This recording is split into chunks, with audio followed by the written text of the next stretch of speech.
Assalamualaikum warahmatullahi wabarakatuh. Ya, kali ini kita sudah sampai pada materi berikutnya yaitu struktur dan fungsi jaringan. Jika sebelumnya kita sudah membahas materi tentang struktur dan fungsi jaringan pada akar, kali ini kita membahas jaringan pada batang. Yang pertama yaitu struktur batang.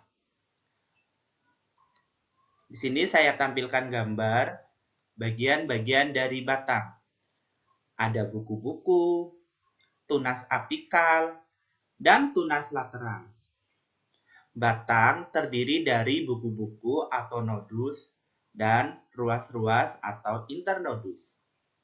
Tunas apikal adalah bagian dari ujung batang atau tempat batang melakukan pembelahan. Nah, pembelahan pada ujung batang di sini berarti berperan dalam proses pertumbuhan batang.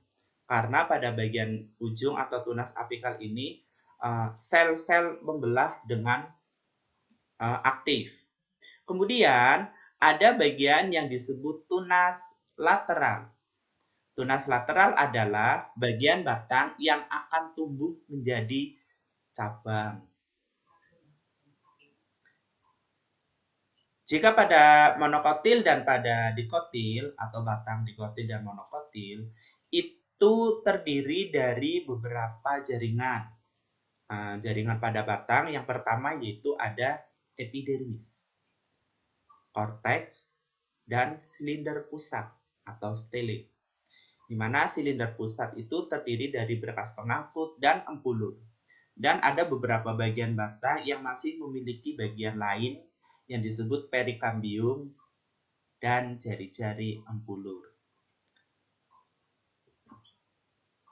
Kita bahas untuk jaringan yang pertama yaitu jaringan epidermis. Jaringan epidermis adalah jaringan terluar dari sebuah batang, di mana pada jaringan ini tersusun selapis sel tertutup oleh kutikula. Dan pada bagian ini dapat membelah untuk pertumbuhan. Tetapi jika pada sel epidermis yang sudah tidak membelah, itu nanti akan digantikan oleh kambium gabus, di mana pada kambium gabus ini itu kedap udara yang berperan pada proses pertukaran gas, misalnya saluran atau lubang pada batang yang disebut lentisel. Nah, lentisel di sini kan berperan pada proses pertukaran gas. Nah, misalnya oksigen dikeluarkan dari dalam tumbuh-tumbuhan dan karbon dioksida diserap atau masuk ke dalam tumbuhan melewati batang yaitu di lentisel. Jadi lentisel ini ibarat sebuah jalur transportasi ya, jalur transportasi pertukaran gas dari luar dan dari dalam. Nah, kan ketika kita menghirup oksigen, itu kan berasal dari oksigen yang dihasilkan oleh tumbuhan setelah melewati proses fotosintesis. Nah, kalau proses fotosintesis dan pernafasan pada manusia itu kebalikannya. Jika manusia bernafas, menghirup udara mengeluarkan karbon dioksida. Nah, proses fotosintesis menyerap karbon dioksida mengeluarkan oksigen. Nah, kita bahas jaringan selanjutnya yaitu jaringan korteks. Jika tadi epidermis tersusun dari selapis sel yang tertutup oleh kutikula, nah setelah epidermis di dalamnya ada jaringan yang disebut korteks yang tersusun atas beberapa lapis sel. Nah, pada jaringan korteks di sini juga terdiri atau terdapat rongga udara di antara selnya. Jadi susunan sel membentuk jaringan. Nah, antar sel itu ada ruang. Nah, di situ sebagai tempat pertukaran gas juga. Nah, pada jaringan korteks itu ada sejenis seludang pati. Apa itu seludang pati? Jadi lapisan terdalam. Jadi pada jaringan korteks itu bagian dalamnya itu ada yang disebut seludang pati yang tidak membentuk endodermis tapi mengandung padi. Karena mengandung padi di sini berarti pada jaringan korteks makanan atau pembentukan makanan di sini terjadi. Misalnya ya, kalau kita mengkonsumsi tebu itu yang diambil sarinya, misalnya gula. Nah, di dalam batang tebu itu rasanya manis itu kita bisa makan. Itu karena pada jaringan korteks ini. Kemudian jaringan berikutnya yaitu ada silinder pusat atau jaringan silinder pusat atau stele. Nah, pada jaringan silinder pusat ini terdapat berkas pengangkut silin dan fluid. Bedanya, kalau jaringan silin itu merupakan jaringan yang bertugas mengangkut air atau unsur hara atau garam mineral dari dalam tanah itu untuk menuju ke daun yang nantinya akan digunakan sebagai proses fotosintesis tumbuhan. Nah, fotosintesis di sini salah satunya yaitu selain air itu memanfaatkan sinar matahari, zat hijau daun, nah, CO2 di sini nanti akan dirombak untuk diubah menjadi oksigen dan air. Nah, kemudian setelah fotosintesis sudah selesai menghasilkan zat gula misalnya ya, dan oksigen. Nah, hasil dari proses fotosintesis ini itu nanti akan diedarkan ke seluruh tumbuhan. Jadi dari daun itu akan, kalau tadi kan ibaratnya daun itu menerima bahan-bahan yang digunakan oleh fotosintesis, terutama air itu kan melewati jaringan silin. Nah, kemudian setelah selesai diproses, setelah produknya sudah jadi, itu akan diedarkan oleh jaringan fluid. Berarti jaringan fluid ini yang berperan sebagai distributor yang mendistribusikan, membawa udara, membawa zat gula, mungkin ke batang, ke bunga, ke buah, dan ke seluruh bagian tumbuh-tumbuhan.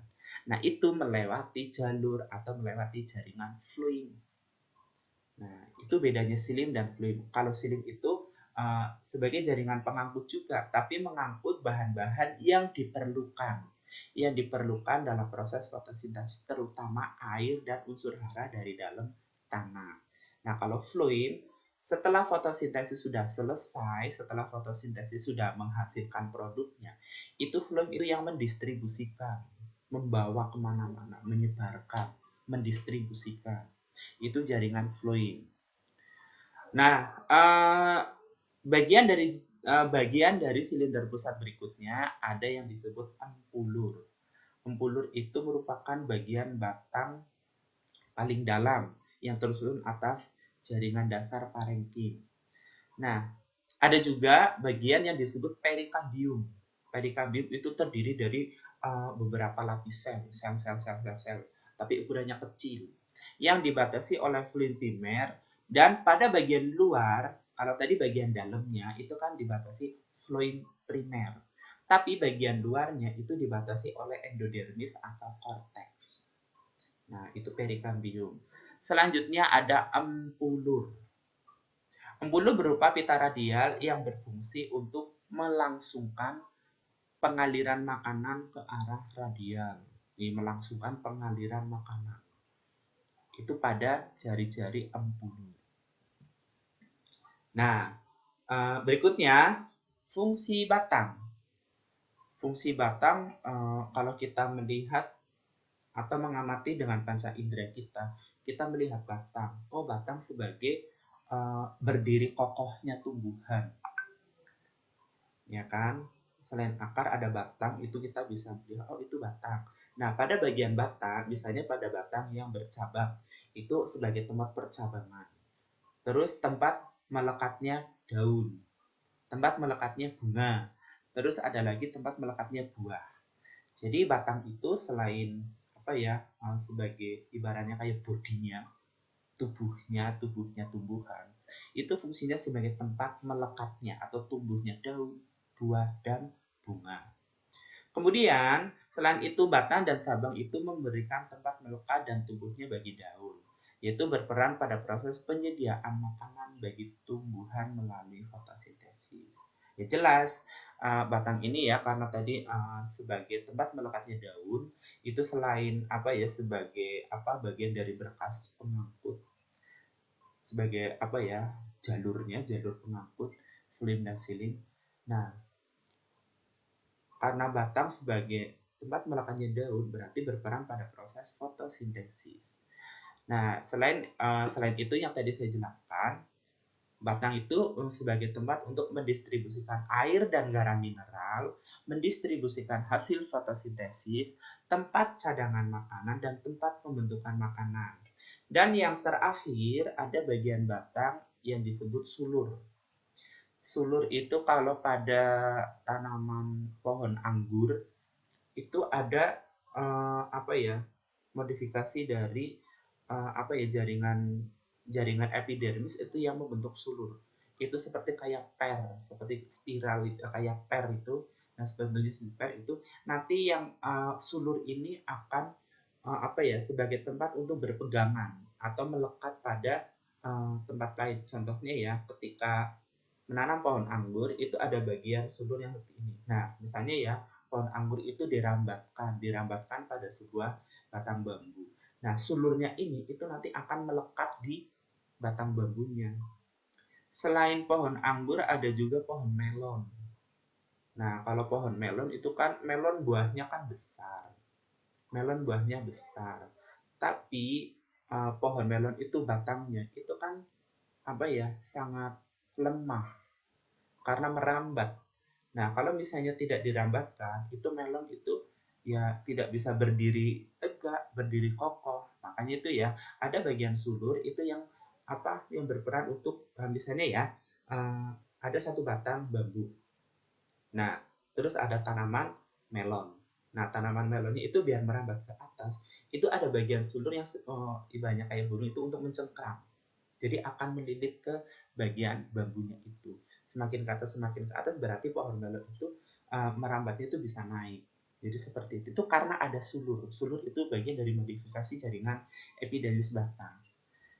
Nah, itulah untuk penjelasan tentang struktur dan jaringan pada batang.